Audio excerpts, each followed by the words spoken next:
pregunta para ampliar la mirada. Diálogos entre disciplinas para descubrir el mundo. Con vos que estás ahí, en tu casa, en las aulas, con los y las docentes. Nuevas formas de conocer, otros modos de aprender. Seguimos educando.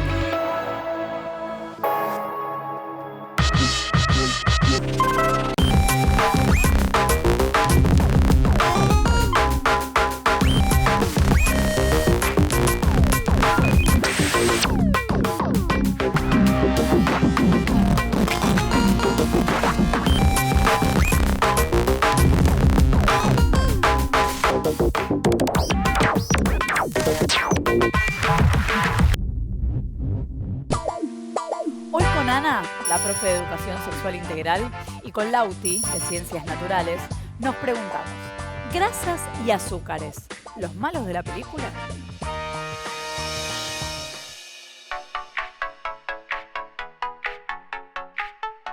Alimentarnos bien significa ingerir la variedad de alimentos que sean saludables para nuestro cuerpo, tales como por ejemplo los minerales, las proteínas, el agua, etc.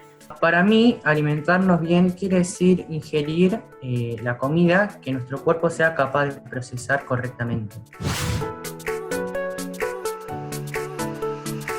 Los azúcares son hidratos de carbono con sabor dulce. Los azúcares son las cosas dulces y blancas que encontramos para condimentar nuestros platos y bebidas.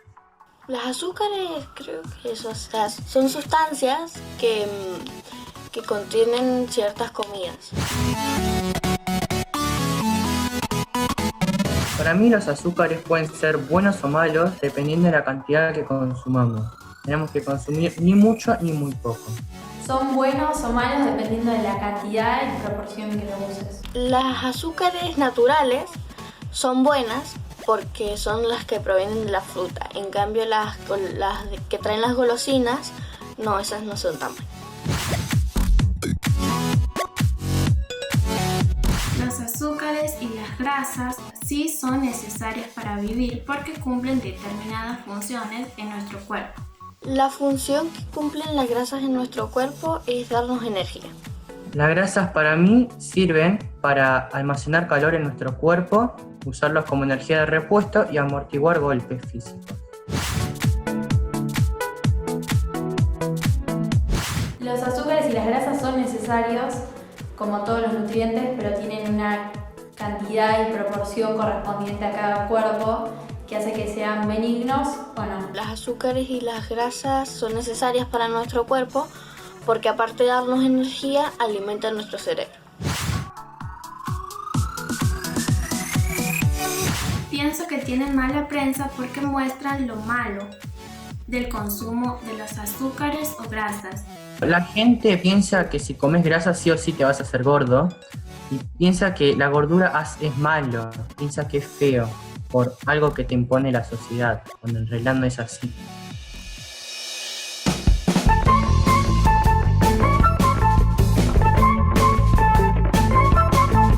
Crecemos, nos desarrollamos, pensamos.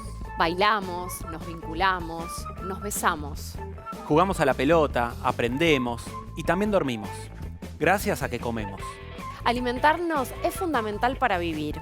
Lo hacemos desde que estamos en gestación, todos los días de nuestras vidas.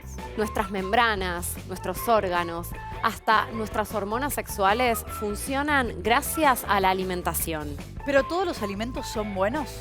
¿Qué significa alimentarse bien? Significa ingerir aquellos alimentos que nos brindan los nutrientes y la energía necesaria para mantenernos sanos. Entre estos nutrientes se encuentran los hidratos de carbono o azúcares y las grasas o lípidos. Fundamentalmente, son el combustible del cuerpo. Pero además de brindarnos energía, cumplen otras funciones. Por ejemplo, los lípidos tienen funciones estructurales, de protección frente al frío y a los golpes, y emulsionantes, que vamos a ir viendo a lo largo del programa.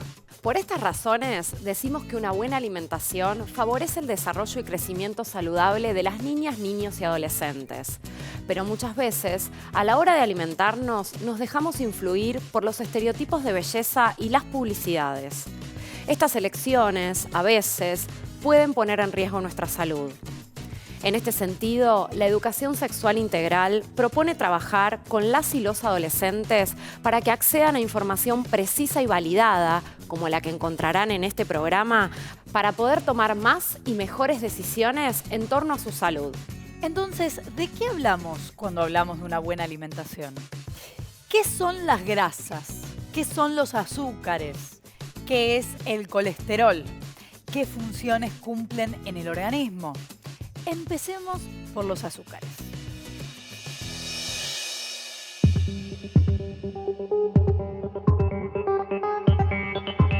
¿Qué tienen en común una manzana, un plato de fideos y un vaso de leche? Los tres contienen hidratos de carbono o azúcares. Y cuando hablamos de azúcar, no estamos haciendo referencia solo al azúcar de mesa, sino a los hidratos de carbono en general. En este sentido, podemos clasificar a los hidratos de carbono en dos grandes grupos: azúcares simples y azúcares complejos. Empecemos por los azúcares simples. Son hidratos de carbono compuestos por una sola molécula. Por eso los llamamos monosacáridos. La glucosa, la fructosa y la galactosa forman parte de este grupo. Las podemos encontrar en frutas, miel, maíz, mermeladas y varios alimentos más. Imaginemos por un momento que comemos una manzana. Estos azúcares se absorben rápidamente en el intestino, provocando un aumento de la glucemia, es decir, de la concentración de azúcar en la sangre. A su vez, se genera la liberación de la hormona insulina en el páncreas, hacia la sangre. De esta manera, el organismo obtiene energía muy rápidamente y ahí la utiliza. Es increíble todo lo que sucede en el cuerpo cuando comemos. Por otro lado, están los disacáridos, que están compuestos por dos moléculas de monosacáridos unidas entre sí. En este grupo están la lactosa, la maltosa y la sacarosa. Consumimos los disacáridos en la leche y sus derivados, siempre que no sean deslactosados, y en alimentos con agregado de azúcares como las bebidas gaseosas o jugos, en golosinas y confituras, entre otros. Ahora, ¿qué tienen en común un plato de fideos, una pata de pollo y un puñado de cereales? Los tres contienen hidratos de carbono complejos, como el almidón en alimentos de origen vegetal y el glucógeno en alimentos de origen animal. Lo llamamos así porque sus moléculas tienen varias unidades de azúcares unidas entre sí. Si los pudiéramos ver a simple vista, observaríamos cadenas de moléculas de azúcares que en algunos casos, como en el glucógeno, tienen varias ramificaciones. La digestión de estos azúcares es más lenta que la de los azúcares simples, porque sus moléculas son más grandes. El ingreso de las mismas en el organismo es progresivo, lo que resulta diferente con respecto a la rápida absorción de los azúcares simples. El organismo utiliza estos azúcares a modo de reserva energética en forma de glucógeno que se almacena en los músculos y en el hígado. Podríamos compararlo con una batería que nos irá dando energía de una manera gradual.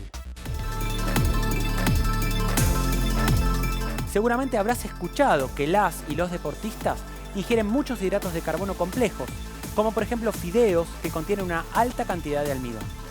Es por esta razón, para almacenar la energía que necesitan para sus prácticas. En definitiva, tanto los azúcares simples como los complejos son una fuente de energía necesaria para todas las células que componen a los seres vivos. Son algo así como el combustible celular.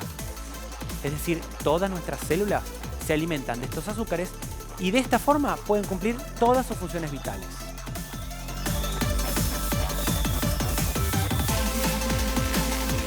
Todas las actividades que realizamos a lo largo de un día, incluso dormir, son posibles gracias a los hidratos de carbono. También decimos que algunos hidratos de carbono tienen una función estructural, porque le dan forma y soporte y estructura también a algunas células. Por ejemplo, la celulosa en el caso de las plantas o la quitina en el exoesqueleto de algunos insectos.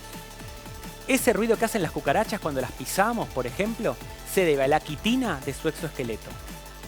En definitiva, así como el oxígeno y el agua son esenciales para la vida, los hidratos de carbono también lo son. Es indispensable consumirlos en nuestra dieta diaria, eligiendo los más beneficiosos para nuestro organismo.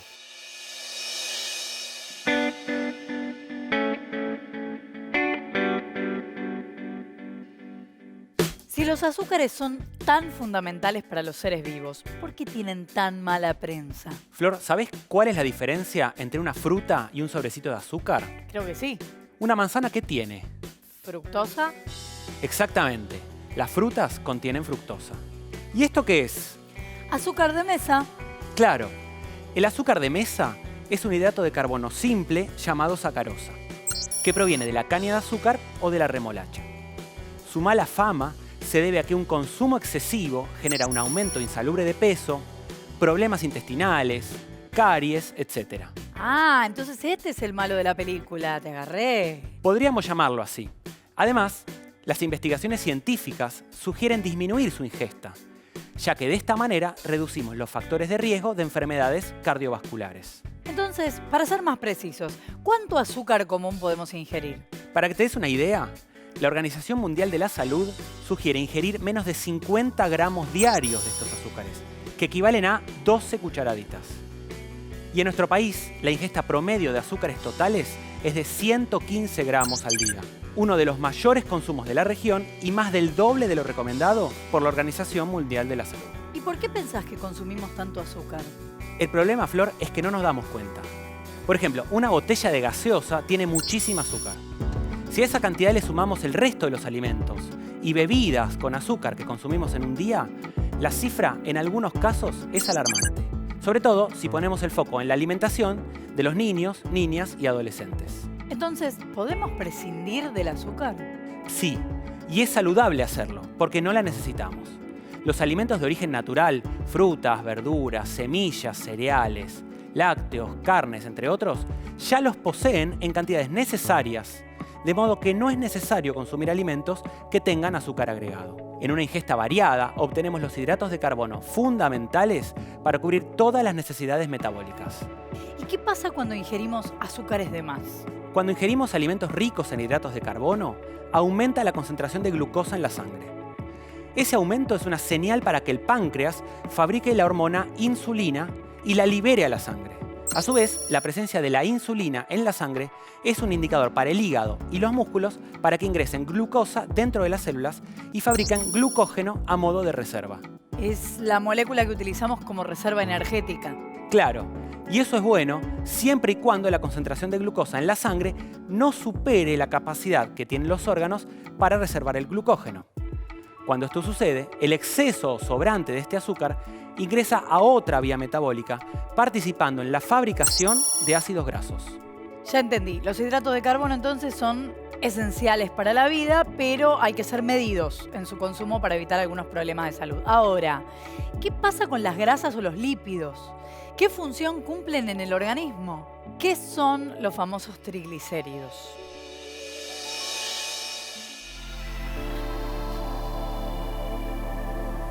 ¿Qué son los lípidos? Los lípidos son un grupo de moléculas biológicas que comparten dos características. Son insolubles en agua y son ricas en energía debido al número de enlaces carbono-hidrógeno. Necesariamente los tenemos que obtener de la dieta, ya que nuestro organismo los necesita. Dos de los principales lípidos presentes en la sangre son el colesterol y los triglicéridos. Ambos cumplen funciones muy importantes en el organismo. Los triglicéridos, por ejemplo, cumplen una importante función energética. Estos lípidos constituyen la principal reserva energética de nuestro organismo. Los triglicéridos se sintetizan a partir de la ingesta de diferentes alimentos con contenido graso. Viajan por la sangre y el cuerpo los usa para obtener energía. Es decir, son fundamentales para el buen funcionamiento de nuestro cuerpo. Sin embargo, un nivel alto de triglicéridos podría aumentar el riesgo de enfermedad cardíaca. De allí que tenemos que ser cuidadosas y cuidadosos con la ingesta diaria de alimentos con alto contenido lipídico. Además de la función energética, los lípidos tienen una función estructural, es decir, forman parte de diferentes estructuras. Por ejemplo, se encuentran presentes en todas las membranas biológicas. Ejemplo de ellos son los fosfolípidos y el colesterol. También poseen funciones de protección, ya que debajo de la piel recubren los órganos del cuerpo, conformando una especie de barrera protectora que protege al organismo del frío. Por otra parte, las ceramidas que están en la piel y en el pelo limitan la pérdida de agua y disminuyen el impacto de los rayos ultravioleta. También los lípidos tienen un rol emulsionante. Las sales biliares generadas a partir del colesterol colaboran en la digestión de las grasas que ingerimos. Aunque te sorprenda, los lípidos también intervienen en el desarrollo y maduración de los órganos sexuales. Esto es gracias a una serie de hormonas lipídicas, las hormonas sexuales. Así, la producción de la testosterona, la progesterona y el estradiol se deben en gran parte a las grasas o lípidos que ingerimos a diario. Por otra parte, también inciden en la fabricación del cortisol, una hormona producida por las glándulas suprarrenales que se libera como respuesta al estrés y colabora con el aumento de la glucosa en la sangre.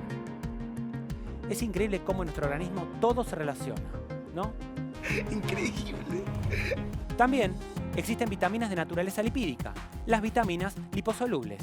Estas son: vitamina A. La encontramos en la zanahoria, la calabaza, la batata, la espinaca, el brócoli. Y es necesaria para la formación y mantenimiento de la piel, de los dientes, de las mucosas, de la retina, de los tejidos blandos y óseos. Su déficit provoca problemas en la visión. Vitamina D.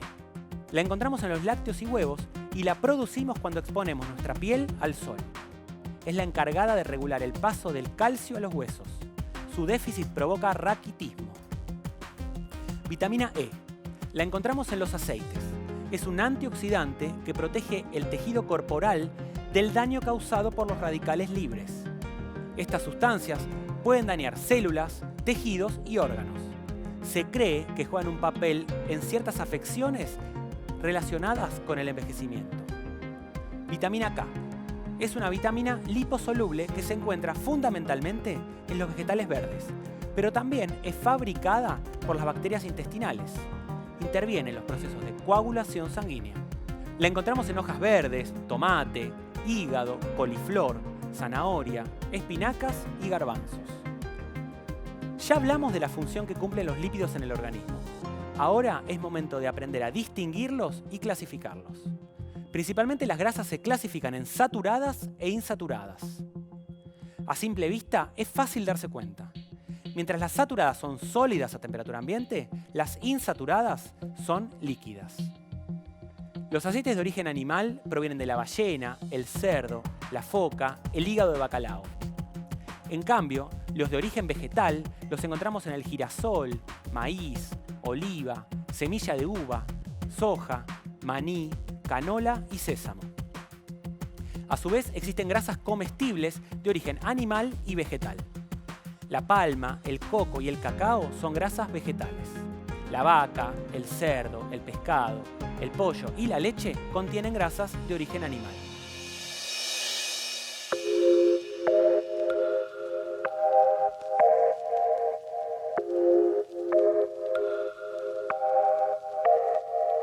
Es increíble todas las funciones que desempeñan los lípidos. Sí, pero no todos son iguales.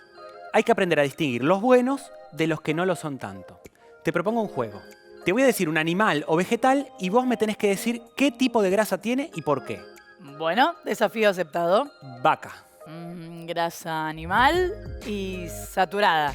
Digo saturada porque es sólida. Bien, Flor, muy bien. Queso. Grasa Una ayudita. Viene de la vaca. animal y saturada. Genial. Aceitunas. Aceituna vegetal e insaturada. Insaturada porque es líquida. Y de todas las grasas que te dije, ¿cuál te parece que aumenta el colesterol malo? Me imagino que la saturada. Exacto. Las grasas saturadas elevan el nivel de colesterol LDL, es decir, al que comúnmente le decimos colesterol malo. Esto es peligroso para la salud porque aumenta el riesgo de ataques cardíacos, accidente cerebrovascular u otros problemas de salud. Te voy a explicar por qué. Una dieta alta en grasas saturadas incrementa la acumulación de colesterol en las arterias y puede obstruir o bloquearlas. Es como cuando los caños del desagüe se llenan de grasa y el agua no pasa nomás. Es una buena metáfora para graficar la obstrucción de las arterias. Un colesterol alto que perdura en el tiempo sin tratamiento puede traernos problemas cardiovasculares. El colesterol disminuye la luz arterial y esto podría producir que deje de llegar sangre a diferentes órganos y si uno de ellos es el corazón, se daría un infarto. Además, produce un endurecimiento de las paredes arteriales, lo que conlleva a problemas circulatorios, sobre todo en las piernas y al aumento de la presión arterial. Entonces es bueno limitar los alimentos ricos en grasas saturadas. Sí, se debe optar por las grasas insaturadas de origen vegetal y evitar o limitar los alimentos ricos en grasas saturadas de origen animal, que se encuentran principalmente en fiambres y embutidos, quesos semiduros y duros, carnes, manteca, cremas y huevos. Aunque comer moderadamente carnes magras y huevos puede ser beneficioso. Claro, lo importante con respecto a la alimentación saludable es tener siempre una dieta variada, colorida, respetando sus horarios, las cantidades de las porciones, correspondientes a nuestro tamaño corporal y edad, así como también al grado de actividad física que realicemos en nuestra vida cotidiana.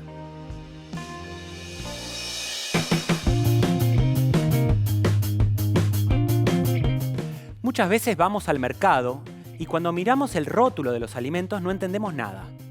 En este tutorial te voy a enseñar a leer los rótulos para que puedas entender cómo están compuestos los productos y así elegir mejor. Por eso, inventamos un producto. La marca es Riquísimo. Primero, denominación de venta. Es el nombre legal del alimento. Lo encontramos en la cara principal del producto y suele estar en letras pequeñas. En nuestro producto dice, polvo para preparar, bebida sin alcohol, artificial, dietética, de bajas calorías, fortificada con vitamina C, sabor naranja. O sea, nunca dice jugo, porque no tiene jugo, y nunca dice con naranja, porque no tiene naranja. 2.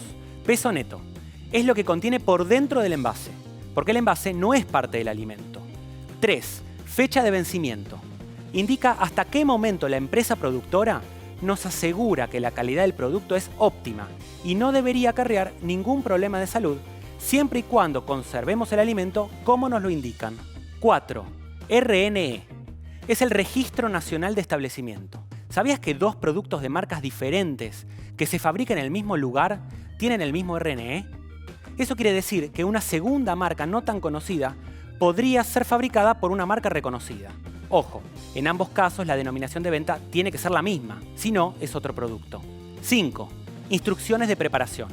Nos tienen que indicar cómo se debe preparar el alimento para que tenga todas las propiedades que debería. ¿Cuánta agua agrego al polvo para preparar la bebida? ¿Le pongo toda el agua que quiero? No conviene, si no, quedará o muy diluido o muy concentrado. 6. Rotulado nutricional. Me va a indicar cuántas kilocalorías aporta una porción de ese alimento y siempre en medida casera. Puede ser un vaso, una cucharada, por cantidad de galletitas, etc. Porque no tengo por qué tener en mi casa una balanza para saber cuántos gramos sería. Además, me indica la cantidad de hidratos de carbono, proteínas, grasas totales, grasas saturadas, grasas trans, fibra alimentaria y sodio. Es importante comprender esta información para así poder comparar diferentes alimentos similares y de esta manera poder elegir el que nos resulte más saludable.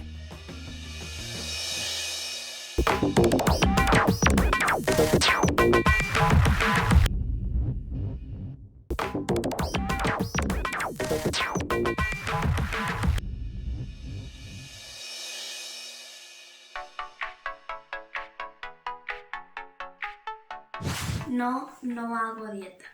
Yo no hago una dieta estricta, sino más una dieta a medias. Por ejemplo, no comer papas fritas e intentar comer vegetales. Yo no hago dieta. No, yo no sé si en un futuro lo haré, pero actualmente no hago dieta. Sí, muchas veces me preocupa mi peso corporal.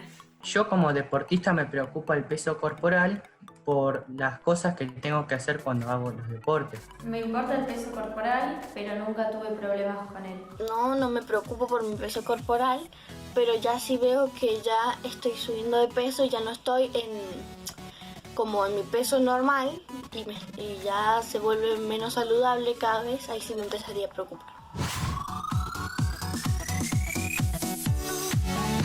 No, yo no cuento las calorías que consumo a diario. Yo más que contar las calorías que consumo, veo más el color y las comidas que me recomienda mis papás. No cuento las calorías. No cuento las calorías que como a diario. Creo que eso es medio obsesivo. Sería como que todo el tiempo andar contando y no. La verdad que no, es mucho trabajo.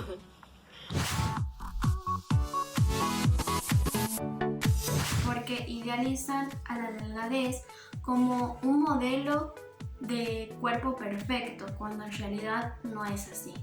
Por la importancia y el significado que le ponen a esas características a la sociedad. Por ejemplo, ser relleno en épocas antiguas quería decir una familia noble que podía vivir bien y alimentarse correctamente. Creo que la delgadez está como mandato en los medios de comunicación porque se ve como algo más bello, pero llega un momento que no parece sano en algunos casos.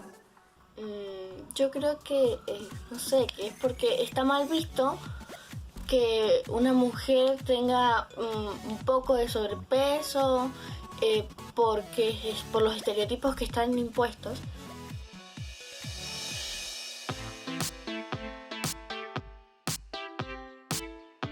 Los medios de comunicación asocian la delgadez con el éxito y la belleza. Nos bombardean con dietas que nos aseguran un descenso de peso en poco tiempo. Hay que trabajar sobre esta problemática, deconstruyendo estas asociaciones que en muchos casos empujan a las y los jóvenes a los trastornos del comportamiento alimentario. Hay que promover conductas y hábitos saludables en relación con la salud en general y a la salud alimentaria en particular. Algunas medidas pueden ser: tomar al menos 2 litros de agua por día, dormir, comer y descansar en horarios estables, realizar actividad física y no fumar ni consumir alcohol o cualquier otra sustancia nociva, particularmente en edades de desarrollo.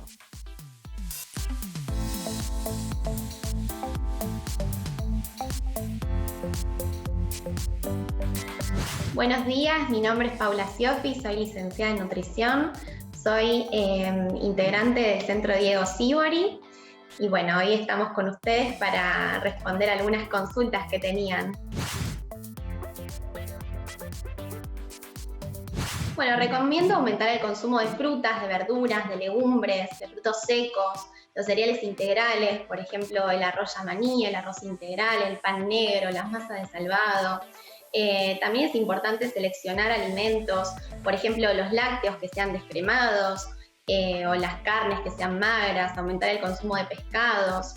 Se recomienda que por lo menos 5 porciones por día sean de frutas y verduras, ¿sí? Por ejemplo, se puede incluir vegetales tanto en almuerzo como en cena, o entre comidas se pueden hacer colaciones, por ejemplo, de frutas secas, frutas frescas, de vegetales crudos, ¿sí? Además de prevenir la malnutrición, tener una alimentación saludable también previene, por ejemplo, las enfermedades crónicas no transmisibles, como los accidentes cerebrovasculares, el cáncer, las cardiopatías, la diabetes, que son enfermedades que están siendo cada vez más comunes.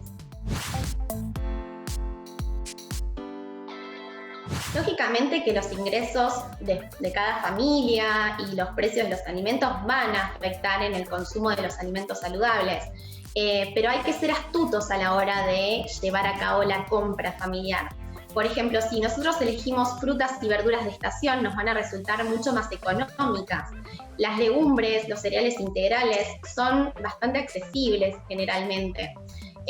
Algunas personas, hay que tener en cuenta esto también, que aseguran no tener dinero para comprar alimentos saludables y sin embargo después ves que compran Coca-Cola, facturas, bizcochitos, ¿sí? Palitos, papas fritas, snacks, embutidos, fiambres, salchichas, ¿sí? Todos estos alimentos son muy poco saludables, son calorías vacías y nos aportan muy poco a nivel nutricional y sin embargo son mucho más costosos que, por ejemplo, una selección de verduras y de frutas de estación. Sí, por supuesto, la actividad física reduce el riesgo de hipertensión, de accidentes cerebrovasculares, de enfermedades coronarias, ayuda a mantener el peso corporal porque aumenta el gasto energético, ¿sí? Las dietas poco saludables y la falta de actividad física o el sedentarismo se reconocen como una de las principales causas de muerte a nivel mundial. Se estima que aproximadamente el 6% de las muertes registradas en el mundo se deben a este factor.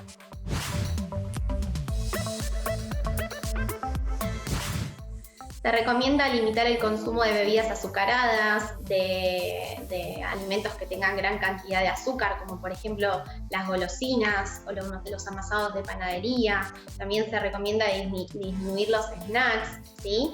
Y todos aquellos productos que tengan grasas saturadas o grasas trans, como por ejemplo la manteca, la grasa animal, la crema de leche, los productos que sean enteros y no descremados, la grasa visible de la carne, que es conveniente retirarla, todos los alimentos que sean fritos, ¿sí? Nos van a aportar grasas que no son beneficiosas para la salud y van a ser esas grasas las que aumenten el colesterol en sangre, ¿sí?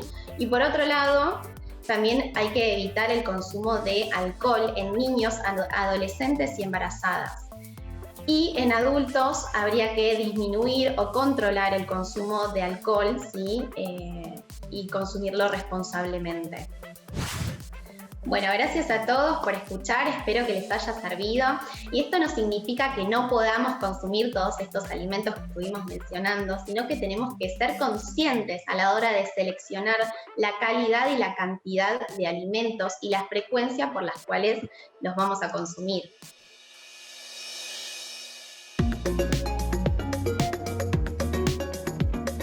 Los azúcares agregados y las grasas saturadas son perjudiciales para la salud. Sin embargo, su mala prensa se debe a que a partir de su ingesta aumentamos de peso. Desde edades cada vez más tempranas, las y los adolescentes comienzan a preocuparse por el peso corporal. De los medios de comunicación, las revistas, películas, publicidades, nos van diciendo qué significa tener un cuerpo bello y deseable, y en estos mandatos está incluida la delgadez. Así, las y los adolescentes se relacionan con sus cuerpos a partir de estas imágenes e imaginarios. Cuando hablamos de los cuerpos como construcciones, nos referimos a un proceso dinámico que se va desarrollando a lo largo del tiempo. Algo así como un calidoscopio que incluye todas esas miradas y mandatos que recibimos e incorporamos. Una incorporación que incluye negociaciones y conflictos. Este tipo de relación con el cuerpo y la comida puede ser muy peligroso, dado que podría devenir en los trastornos del comportamiento alimentario, depresión, autolesiones y una nutrición deficiente, perjudicando el pleno desarrollo de las y los adolescentes. Por todo esto, es importante problematizar y cuestionar el lugar que ocupa el consumismo en nuestra sociedad, ya que los estereotipos de belleza son construcciones sociales e históricas y hay que pensarlos dentro de la lógica de la sociedad de consumo.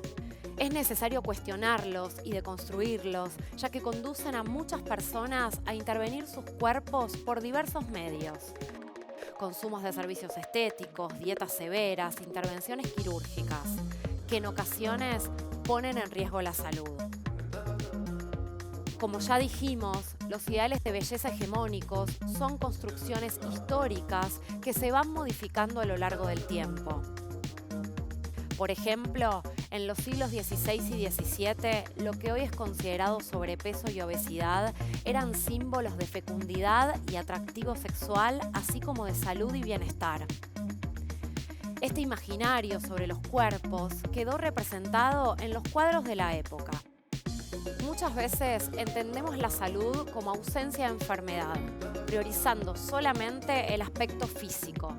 Pero la salud también incluye aspectos psicológicos, sociales y culturales. En este sentido, la salud no es solamente una cuestión individual, sino también un proceso social, grupal y comunitario que incluye las condiciones de vida y de trabajo, la educación, las redes sociales y el acceso a todos aquellos recursos que hacen posible la vida humana. Desde la ESI nos proponemos trabajar sobre esta concepción amplia de salud, promoviendo tanto su dimensión física como psíquica y social. En definitiva, se trata de que al crecer, las y los adolescentes aprenden hábitos para cuidarse, como tener una dieta saludable y realizar actividad física.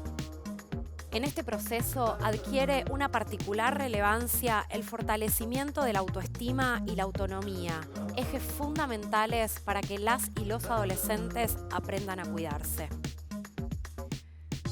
Los cuidados que debemos darle a nuestro cuerpo son variados, desde la alimentación, el abrigo, el afecto, la recreación, el juego, el deporte y la higiene corporal, hasta el aprendizaje de las necesidades de atención de la salud.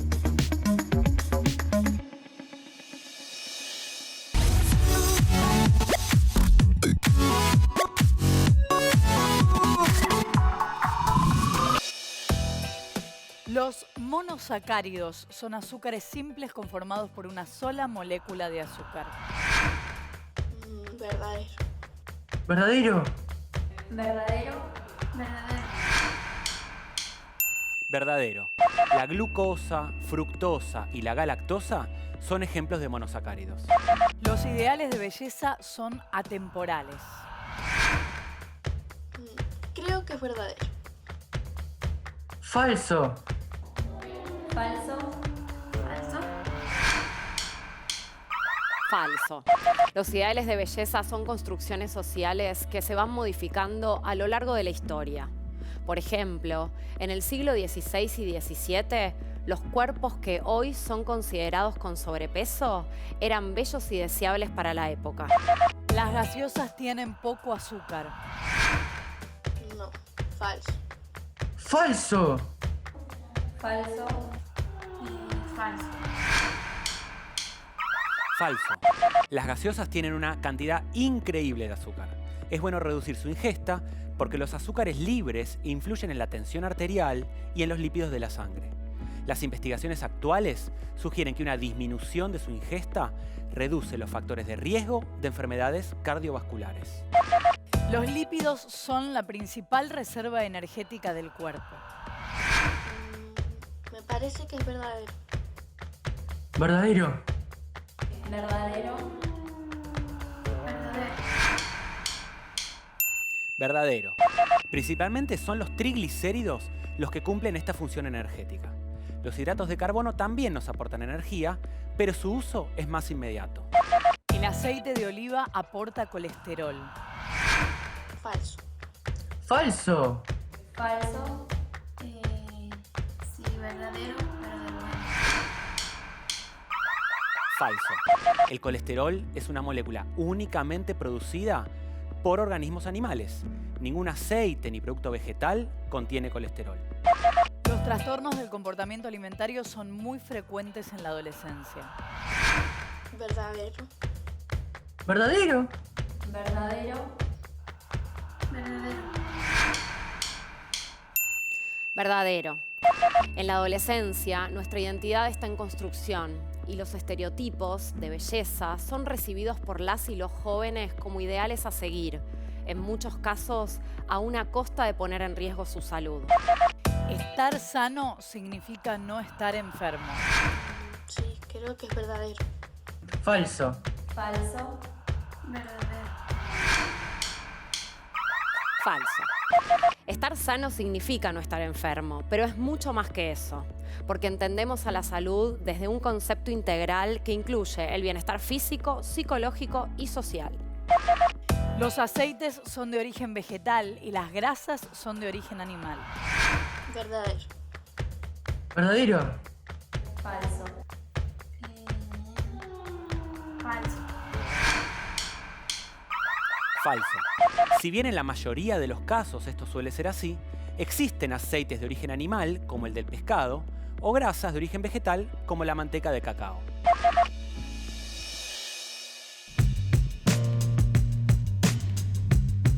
El 16 de octubre se celebra el Día Mundial de la Alimentación. Fue proclamado por la Organización de las Naciones Unidas para la Agricultura y la Alimentación, la FAO, y la FAO estableció como objetivos para esta celebración estimular una mayor atención a la producción agrícola en todos los países, estimular la cooperación económica y técnica entre países en desarrollo, promover la participación de las poblaciones rurales en las decisiones que afectan a sus condiciones de vida, aumentar la conciencia pública sobre el problema del hambre en el mundo, promover la transferencia de tecnologías al mundo en desarrollo, señalar los éxitos conseguidos en materia de desarrollo alimentario y agrícola y fomentar el sentido de solidaridad en la lucha contra el hambre, la malnutrición y la pobreza.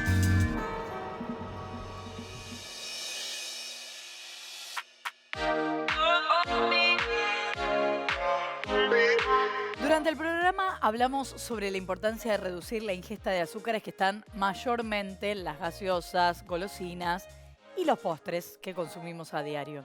Podemos endulzar las comidas con miel, pero también hay una gran cantidad de edulcorantes. Pero estos, ¿son saludables? La stevia, por ejemplo, ¿qué es? ¿Sabía, Flor, que la stevia se utiliza hace más de 1500 años?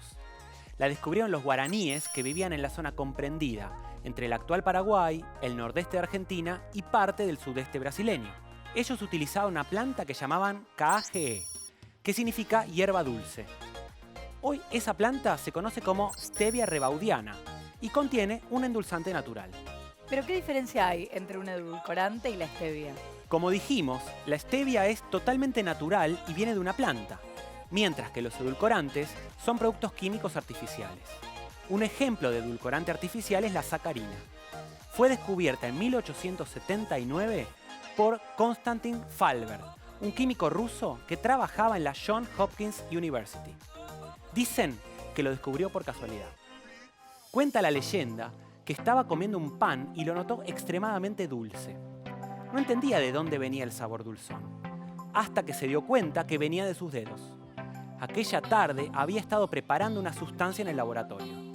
Y evidentemente no se había lavado las manos antes de comer. Así es, el sabor había quedado en sus manos y había impregnado el pan. Al día siguiente lo verificó en el laboratorio. Así es como nació la sacarina. Ahora que lo pienso, el aspartamo también se descubrió de una manera parecida. No me digas que hubo otro químico que no se lavó las manos. Fue algo así. En 1965, el químico James Schlatter estaba experimentando con un medicamento contra la úlcera, cuando se lamió un dedo y descubrió un sabor dulce.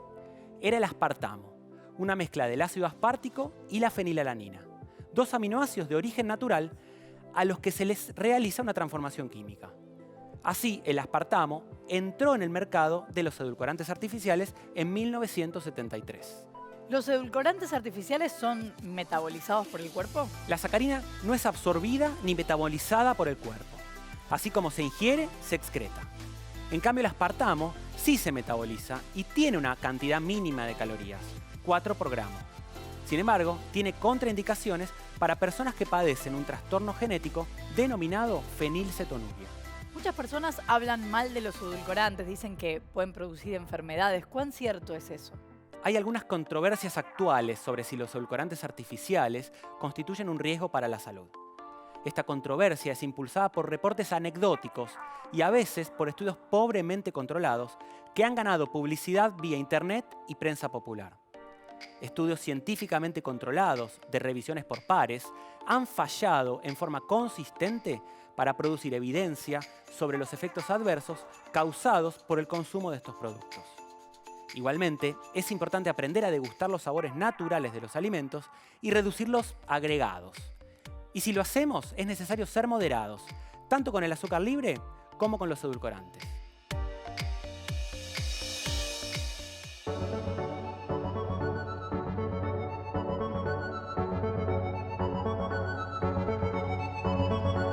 Una alimentación saludable es un derecho de todas y todos. Consiste en ingerir aquellos alimentos que nos brindan los nutrientes que necesitamos para mantenernos sanas y sanos.